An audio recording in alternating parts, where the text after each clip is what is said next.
तमाम महाराष्ट्रातील माझ्या सर्व विद्यार्थी मित्रांचं आपल्या संदीप आर्गडेज इन्स्टिट्यूट या यूट्यूब चॅनलवर सहर्ष स्वागत आहे. मित्रांनो, बूस्टर टेस्ट सिरीज 13.0 पेपर क्रमांक दुसरा हा यूट्यूबवर पण अवेलेबल आहे, ॲपवर पण अवेलेबल आहे. लक्षात ठेवा, पेपर तर आपल्या टेलिग्राम चॅनल संदीप आर्गडे इन्स्टिट्यूट याच्यावरती अवेलेबल आहे. तो डेली 12 वाजता पडतो. फक्त एक्सप्लेनेशन याचे जे आहे, पहिले 3 व्हिडिओ यूट्यूबवर राहतात, बाकीचे ॲपमध्ये राहतात. तुम्हाला ही बॅच जॉईन करायची आहे तेव्हा तुम्हाला 15 व्हिडिओची टेस्ट, जे काय टेस्टची व्हिडिओ जे असतील ते तुम्हाला दिसतील. क्लिअर आहे? लक्षात ठेवा. त्यामुळे तुम्हाला जर प्रॅक्टिस पाहिजे असेल तर तुम्हाला ॲपमध्ये जाऊन 13.0 जी काय आपली टेस्ट सिरीज जॉईन करायची आहे. लक्षात ठेवा. मग बघा, दुसरा जो पेपर आहे, दुसरा पेपर जो आहे तो आपण पाहतोय. त्यातील पहिला प्रश्न होता कंपॅरिझन कोडिंगचा. कंपॅरिझन कोडिंग काय बघा, खालील प्रश्नामध्ये @ प्लस पर्सेंटाईल डॉलर चिन्हाचा अर्थ दिलाय. @ अर्थ लहान नाही म्हणजे मोठा इक्वल येणार, हे नाही म्हणजे त्या दोघांपैकी. प्लसचा अर्थ मोठा नाही म्हणजे लहान इक्वल. ओके. पर्सेंटाईलचा अर्थ पेक्षा समान किंवा लहान नाही, क्यू पेक्षा समान किंवा लहान नाही, समान किंवा लहान नाही म्हणजे मोठा. पुढे डॉलर म्हणजे मोठा किंवा लहान नाही, डॉलर म्हणजे मोठा किंवा लहान नाही म्हणजे इक्वल. म्हणजे या चिन्हांची कोडिंग आली. आता त्यानुसार विधानं लिहायची असतात. विधानामध्ये कोण आहे बघा, KLMN, KLMN, KLMN यांच्यामध्ये के आणि एल मध्ये डॉलर आहे. डॉलरचा अर्थ काय होतो? इक्वल. इक्वल डॉलरचा अर्थ काय झाला? इक्वल लिहिला. एल आणि एम मध्ये पर्सेंटाईल आहे, याचा अर्थ ग्रेटर. एम आणि एन मध्ये @ आहे, ग्रेटर दॅन इक्वल. मग यांच्यामध्ये कोणता कॅन्सल होईल का? नाही. मग आपल्याला क्रॉस चेक करावं लागेल. एन पर्सेंटाईल, पर्सेंटाईलचा अर्थ ग्रेटर. कोण मोठा? एन मोठा. कोणापेक्षा? के पेक्षा. के पेक्षा मोठा दिसतोय का एन? नाही. त्यामुळे पहिलं विधान चूक आहे. दुसरा एम प्लस, प्लसचा अर्थ लेस दॅन इक्वल. एम हा लेस दॅन इक्वल केला आहे. आता के पेक्षा लहान होऊ शकतो, कारण के हा एलच्या जागी इथं के पेक्षा एम लहान आहे पण इक्वल होत नाही. दोन्ही चूक. ऑप्शन नंबर 4 बरोबर. दोन्हीपैकी एक सॅटिस्फाईड असेल, एक नसेल. दोन्ही चूक असतात, लक्षात ठेवायचं. एका फळ विक्रेत्याने आपली फळं खरेदी किमतीत विकण्याचा दावा केला. म्हणजे जेवढ्या किमतीला मी घेतोय तेवढ्याच किमतीला विकतोय असं त्यांनी दावा केला. परंतु तरी त्याला त्याच्या खर्चावर 25% नफा होतो. तो 1 किलोग्रॅमला कोणते वजन बदलतो असे म्हणता येईल? 1 किलोग्रॅमला कोणते वजन बदलतो असं म्हणता येईल. म्हणजे मला एक गोष्ट क्लिअर कळते की बाबा, मी असं म्हणेल काय, 100 फळांसाठी 100 रुपये खरेदी आहे. बरोबर. 100 फळांसाठी 100 खरेदी आहे. म्हणजे त्याला मी असं म्हणेल 1000 ग्रॅमसाठी, हे ग्रॅमसाठी 100 रुपये आहे. 1000 ग्रॅमसाठी 100 रुपये आहे. बर.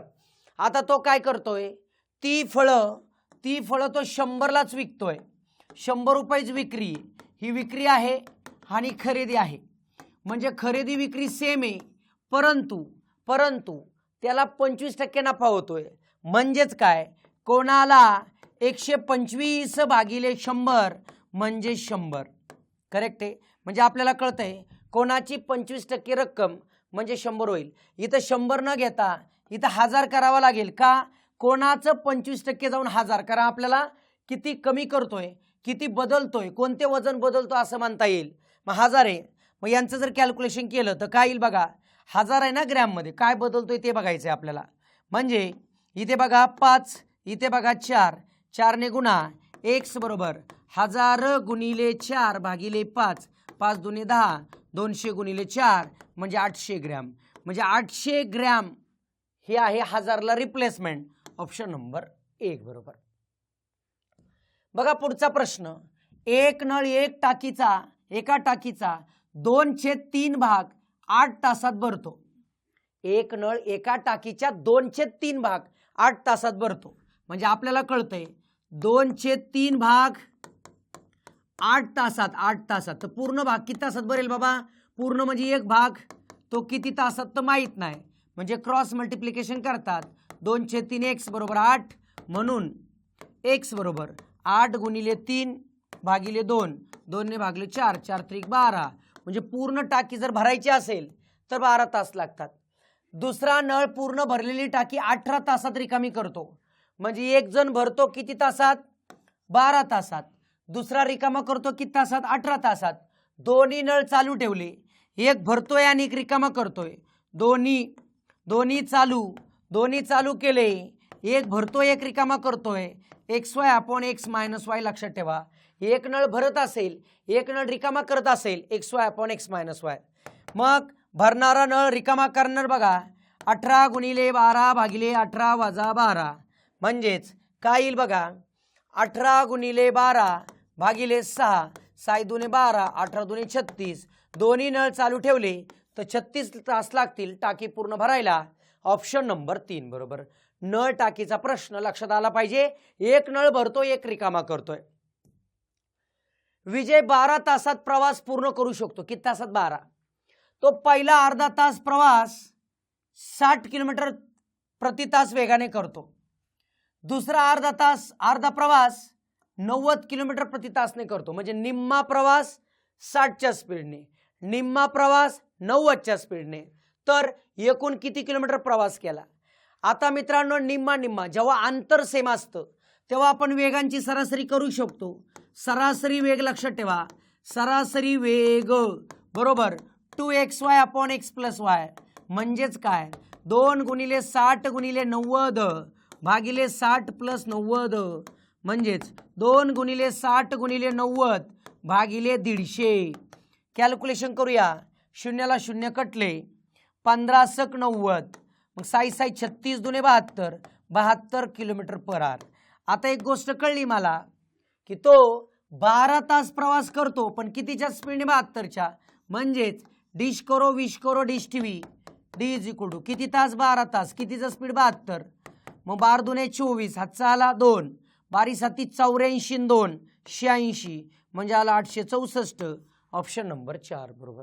करेक्ट. लक्षात ठेवा, समान अंतर असेल तर. जर तसं नसेल तर एकूण वेळ अंतर भागिले वेग, अंतर मी डी मानलं, अर्धा अंतर डी भागिले पहिला वेग किती आहे? 60 प्लस दुसरा अंतर डी भागिले 90, यांचं काढा. ह्याच्यावरून डी ची किंमत येईल ती डबल करा, कारण तुम्हाला टोटल डी म्हणजे अर्धा अंतर हे लक्षात ठेवायचं. हे असं केलं तरी चालेल, असं केलं तरी चालेल. बघा, एका संकेत प्रणालीनुसार PAREKI म्हणजे गुड मॉर्निंग फ्रेंड्स, KIREMO म्हणजे friends enjoy life, PAMOGMO very very good experience, यावरून आपल्याला गुड शब्दासाठी कोडिंग शोधायची. गुड शोधायचंय. गुड इथं जर पाहिलं, इथंही गुड आहे, इथंही गुड आहे. दोघांमध्ये कॉमन काय बघा? गुड. पापा गुड आहेत. ऑप्शन नंबर 1 बरोबर. एका वर्गात 50% मुलींनी शिष्यवृत्ती मिळवली. 50% मुलींनी म्हणजे जेवढ्या मुली त्याच्या 50% मुलींनी मिळवली. जर 40% विद्यार्थ्यांना शिष्यवृत्ती मिळत असेल, वर्गात मुलींची एकूण टक्केवारी 50 असेल. आता वर्गात टोटल 100% जनता, त्यातलं 2 भागात विभाजन, मुले आणि मुली. मग मुली किती सांगितले रे आपल्याला? 50%. म्हणजे आपल्याला क्लिअर कळतं, मुले सुद्धा 50%. मग आपल्याला एक गोष्ट कळली, वर्गात 50% मुलांनी शिष्यवृत्ती मिळवली. 50% मुलांनी, मुले 50% म्हणजे ह्याच्या 50%, ह्याच्या 50% म्हणजे 25. टोटल किती लोकांनी शिष्यवृत्ती मिळवली रे? टोटल मिळवली 40. टोटल जर 40% विद्यार्थ्यांनी शिष्यवृत्ती मिळवली, 40 इकडे गेले, म्हणजे इथं राहिले किती? 25 इकडे गेले, 40 पैकी 25 गेले, राहिले 15%, हे आले 15%. मग तुम्हाला एक गोष्ट कळते, 50च्या किती टक्के म्हणजेच 15. मग x बरोबर 50 बघा 2 ने गुणा, x बरोबर 15 गुणिले 2 म्हणजे x बरोबर 30%. किती टक्के? 30%. म्हणजेच ऑप्शन नंबर 4 बरोबर. करेक्ट. बघा पुढचा प्रश्न. प्रश्नचिन्हाच्या जागी येणारा योग्य पर्याय निवडा. प्रश्नचिन्हाच्या जागी इथं कोणता पर्याय येईल? इथं पाहून लक्षात येते हे वर्ग आहे सगळे, फक्त मिक्स केलेत. 1चा वर्ग, 2चा वर्ग, 3चा वर्ग, 4चा वर्ग, 5चा वर्ग, 6चा वर्ग, 7चा वर्ग, 8चा वर्ग, 9चा वर्ग. 9चा वर्ग 81 उत्तर येणार. डन. ऑप्शन नंबर 1 बरोबर. सगळे वर्गांचं फक्त मिक्स केले, बाकी वेगळं काहीच नाही. बघा पुढचा प्रश्न काय आहे, नातेसंबंधाचा प्रश्न आहे. बघा पी हा क्यूचा भाऊ आहे. कोण भाऊ आहे? पी. कोणाचा? क्यूचा. पी हा भाऊ आहे क्यूचा, भाऊ आहे मेल क्यूचा. आर हे पीचे वडील आहेत. आर हे वडील आहेत, बाप माणूस आहे कोणाचा? पीचा. यस हा टीचा मुलगा आहे. यस हा टीचा. टी ही आरची कन्या. आरची कन्या कोणती? टी. बरोबर. टी. बघा आर काय दिले बघा, टी ही आरची कन्या. आरची कन्या टी म्हणजे कन्या फिमेल. करेक्ट आहे. पुढे काय दिले बघा, यस हा टीचा मुलगा. यस हा मुलगा कोणाचा? टीचा. ओके. यस हा टीचा मुलगा. प्रश्न काय विचारलाय, या वरील गृहीतकावरून आरच्या एकूण मुलींची संख्या किती? आता आरच्या एकूण मुली किती असतील? एक तर कन्फर्म झाली, पुढची सांगता येत नाही. म्हणजे आपण क्यूचं जेंडर माहीत नसल्यामुळं आपण निश्चित सांगू शकत नाही. ऑप्शन नंबर 4 बरोबर. पटकन एकला टिक करू नका. एक मुलगी, पण क्यूचं जेंडर माहिती आहे का? म्हणजे माहिती अपूर्ण आहे, निश्चित सांगता येणार नाही. माहिती अपूर्ण लक्षात ठेवायचं. 2 नैसर्गिक संख्यांचा गुणाकार 1800 आहे. त्यांचा मसावी 12 आहे. तर लसावी काय? म्हणजे आपल्याला कळतंय 2 संख्यांचा गुणाकार. 2 संख्यांचा गुणाकार बरोबर 2 संख्यांचा गुणाकार बरोबर मसावी गुणिले लसावी. मसावी गुणिले लसावी. 2 संख्यांचा गुणाकार म्हणजेच मसावी गुणिले लसावी. 2 संख्यांचा गुणाकार बरोबर मसावी गुणिले लसावी. गुणाकार किती? 1800.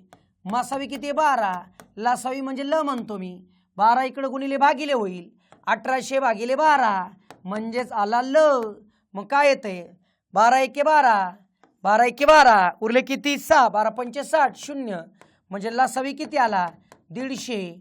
ऑप्शन नंबर किती बरोबर? 2 बरोबर. 2 संख्यांचा गुणाकार बरोबर मसावी गुणिले लसावी. एका वर्षी स्वातंत्र्य दिन शुक्रवारी आहे, तर त्याच वर्षी संविधान दिन कोणत्या वर्षी असेल? आता स्वातंत्र्य दिन तुम्हाला माहिती आहे 15 ऑगस्टला जर शुक्रवार असेल तर संविधान दिन 26/11ला असतो. तर तो कोणता वार असेल हा प्रश्न विचारलाय. 26 नोव्हेंबर पर्यंत म्हणजे ऑगस्ट महिन्यात राहिलेले दिवस 16. 15च्या पुढे 16. सप्टेंबर पूर्ण महिना आहे, कोड 2 कारण सप्टेंबर 30चा आहे, 30 साठी 2 कोड. ऑक्टोबर 31चा आहे, 3 कोड. नोव्हेंबर 26 पर्यंत सगळे दिवस घ्यावे लागतील, हे 26. चला कॅल्क्युलेशन करू. 16 आणि 2 18, 18 आणि 3 21, 21 आणि 26 किती? 47. 47ला 7 ने भागलं किती बाकी? 5 बाकी. किती बाकी? 5 बाकी. म्हणजे 5 दिवस पुढे जायचंय. मग शुक्रवारच्या 5 दिवस पुढे जा. 5 शनिवार, रविवार, सोमवार, मंगळवार, बुधवार. ऑप्शन नंबर किती बरोबर? 4 बरोबर. इथे एक गोष्ट कळली पाहिजे, 5 दिवस पुढे जाणे म्हणजे 2 दिवस मागे येणे. ह्या पद्धतीने गेलं तरी चालतंय. अमोल हा 90 दिवसात कामाचा एक भाग पूर्ण करतो. त्याने 15 दिवसासाठी काम केले. नंतर नारायणने उर्वरित काम 45 दिवसात पूर्ण केलं. तर नारायणने एकट्याने ते संपूर्ण काम पूर्ण करायचे असल्यास किती दिवस लागतील? आता माहिती आहे एकटा अमोल दादा आहे. अमोल पूर्ण काम किती दिवसात करतोय? 90 दिवस. बरं का, पूर्ण काम 90 दिवस. एका दिवसाचं काम बघा, अमोलने एका दिवसाचं काम 1/90 किती दिवस केले? 15 दिवस. म्हणून 15 दिवसाचे काम बरोबर 15/90 बरोबर. मग 15 एके 15, 15 सक 90 म्हणजे 1/6 का 6 काम झालंय. उर्वरित काम बरोबर किती आलं? 5/6. 6 पैकी 1 झालंय, 6 पैकी 5 राहिलेलं. मग उर्वरित काम म्हणजे 5/6 काम 45 दिवसात करतोय नारायणा. म्हणजे एक काम किती दिवसात करेल रे? क्रॉस मल्टिप्लिकेशन करा. 5/6 x बरोबर किती 45. एक्स बरोबर 45 गुणिले 6 भागिले 5, 5 9 45, 9 सक 54. म्हणजे सर्व काम जर एकट्याने केलं असतं तर 54 दिवस. ऑप्शन नंबर किती ऑप्शन नंबर 3 बरोबर करेक्ट आहे. बघा मित्रांनो पुढचा प्रश्न. एका पिशवीत 2 रुपये, 1 रुपये आणि 50 पैशाची नाणी आहेत. 1 रुपये नाण्यांची संख्या 50 पैशांच्या नाण्यांच्या संख्येवरून तिप्पट आहे. म्हणजे 1 रुपये तिप्पट आहे 50 पैशापेक्षा आणि 2 रुपयाच्या नाण्याहून दुप्पट आहे. म्हणजे 1 रुपयाची संख्या ही 50 पैशापेक्षा दुप्पट आणि 2 रुपयापेक्षा तिप्पट दुप्पट ही गोष्ट लक्षात आली पाहिजे. म्हणजे मी काय करतो 1 रुपयाची नाणी असा आकडा घेतो की जो दुप्पट तिप्पट असेल म्हणजे 6x दुप्पट तिप्पट बरोबर. मग आता 6च का घेतला तर कशात तरी दुप्पट कशात तरी तिप्पट. मग 50 पैसे 1 रुपया नाणी 50 पैसे नाणी म्हणजेच किती आली 50 पैसे नाणी 50. बघा 1 रुपयाची नाणी 50 पैसे नाणी तिप्पट आहे म्हणजे आले 2x याच्या तिप्पट आलं. मग पुढे 2 रुपये नाणी 2 रुपयाची नाणी 2 रुपयाच्या नाण्याच्या तो दुप्पट आहे म्हणजे 3x आलं. मग आता बघा ही नाण्यांची संख्या आली बरं का. मग यांचं मूल्य किती आहे 65 रुपये आहे. मग 1 रुपयाची नाणी पहिलं 2 रुपयाचं नाणे बघा 2 रुपयाचं किती आहे 3x म्हणजे 3x 2 रुपयाचं पैशात करतो. पैशात करा किती बघा 200 पैसे. बर 1 रुपयाची नाणी 6x आहे त्याचं पैशात करू 100. 50 पैशाची नाणी 2x आहे त्याचं पैशात करा 50. आणि यांचं एकूण पैसे रुपये होतात 65 पैसे म्हटलं की 6500. मग यांचं कॅल्क्युलेशन करू चला. हे आलं 600x बरोबर 3 दुने 6 बर. हे पण 600x प्लस 100x बरोबर 6500. यांची बेरीज केली हो किती आली 1300. म्हणजे आता बघा 1300x बरोबर 6500 x बरोबर 6500 भागिले 1300. मग यांचं जर कॅल्क्युलेशन केलं 0 0 0 13 पंचे 65 x बरोबर 5 x बरोबर 5 बरोबर. मला कोणती नाणी विचारत रे 1 रुपयाची नाणी 1 रुपयाची नाणी म्हणजे 6x 6 गुणिले 5 6 पंचे 30 1 रुपयाची नाणी 30. ऑप्शन नंबर 2 बरोबर करेक्ट. बघा पुढचा प्रश्न अक्षरमालेचा आहे. खालील शब्दगटातील विसंगत अक्षरगट ओळखा.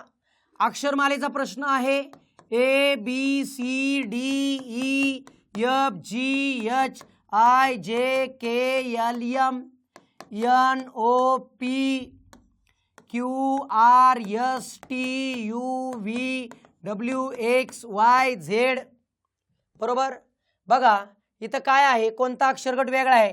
नेहमी आपण सवय काय लावतो माहिती आहे का वरतून ट्राय करायचं सवय लावतो. इथं काय होतं बघा टी व्ही एक सोडून एक्स झेड बी एक एक सोडून आहे. M O Q S U एक एक सोडून आहे. L N P R T एक एक सोडून आहे बरोबर. मग आता आपल्याला गोष्ट कळली एक एक सोडून आहे म्हणजेच काय तर आपल्याला गोष्ट करावं लागेल यांची. मग ती कसं वेगळं आहे बघा सी एकने सोडला ई एकने सोडल्यावर जी पाहिजे होता इथं एच आलाय चुकलंय. ऑप्शन नंबर 4 म्हणजे बाकी सगळे एक एक सोडून आहे हे एकटाच इथं मध्ये 2 सोडून आहे. ऑप्शन नंबर 4 बरोबर. बघा पुढचा प्रश्न आंतरवेळ वेगाचा बेसिकचा क्वेश्चन आहे. एक ट्रक एका मिनिटात 600 मीटर जाते का अंतर कापतो तर एक बस 36 किलोमीटर अंतर 50 मिनिटात कापते तर त्यांच्या वेगाचं गुणोत्तर काय. म्हणजे आपण ट्रकचा वेग काढू. ट्रकचा वेग कसं काढतात तरी सूत्र डिश टीव्ही माहिती आहे तुम्हाला. मग वेगाचं सूत्र वेग बरोबर अंतर भागिले वेळ हे वेग आहे. मग आता बघा वेग काढूया. अंतर 600 आहे किती मिनिटात 1 मिनिटात त्याचं सेकंदात करायचे 60 0 0 गेला 10 मीटर पर सेकंद. हा आला कोणाचा वेग ट्रकचा. आता कोणाचा विचार करावा लागेल आपल्याला कोणाचा तर आपल्याला बसचा वेग. बसचा वेग अंतर किती रे 36 किलोमीटर त्याचं मीटरमध्ये करा 1000ने गुणा भागिले 50 मिनिटे, त्याचं तास कशात करायचं मीटरमध्ये, सेकंदामध्ये गुणिले 60 करा. 0 0 0 0 5 दुने 10, 6 6 36, 6 दुने 12, 12 मीटर पर सेकंद. म्हणजे तुम्हाला एक गोष्ट कळली की ट्रकचा वेग 5 आणि बसचा वेग, ट्रकचा वेग 12, बसचा वेग 10 आणि 12 म्हणजे 10/12 म्हणजे 5/6 हा आपला काही गुणोत्तर. ऑप्शन नंबर 3 बरोबर. सेपरेट काढलं मग गुणोत्तर घेतलं. Option number 3. खाली दिलेल्या मालिकेमध्ये अंकांचा एक विशिष्ट क्रम समाविष्ट आहे. चुकीची संख्या ओळखा. यांच्यामध्ये काहीतरी चुकीचं आहे. मग काय लॉजिक आहे बघा.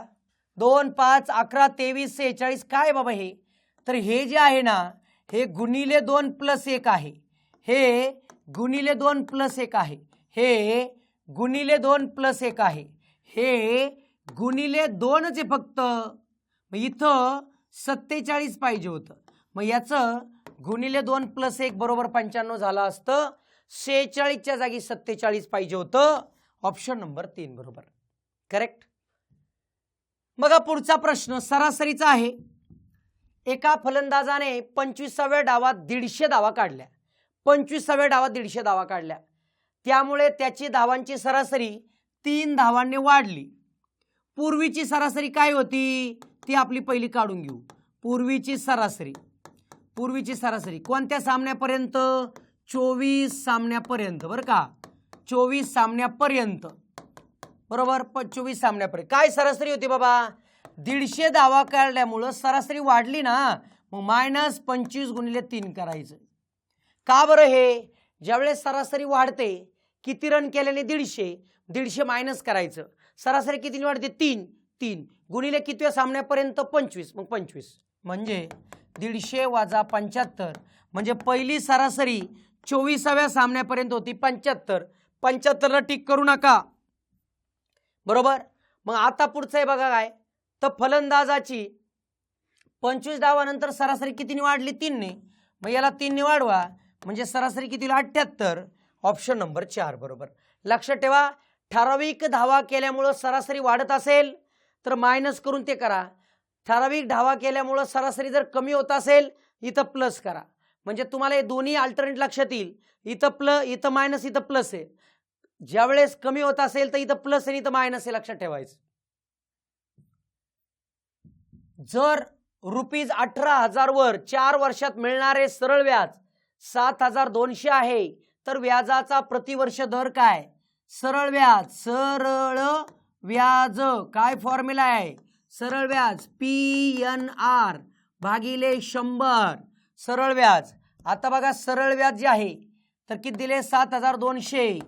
किती प्रिन्सिपल आहे 18,000 गुणिले किती वर्षात 4 रेट माहित नाही R भागिले 100. चला कॅल्क्युलेट करू. 0 गेला बोला. यांचं काय येईल. यांचं 7,200 भागिले 180 4 म्हणजे R आला.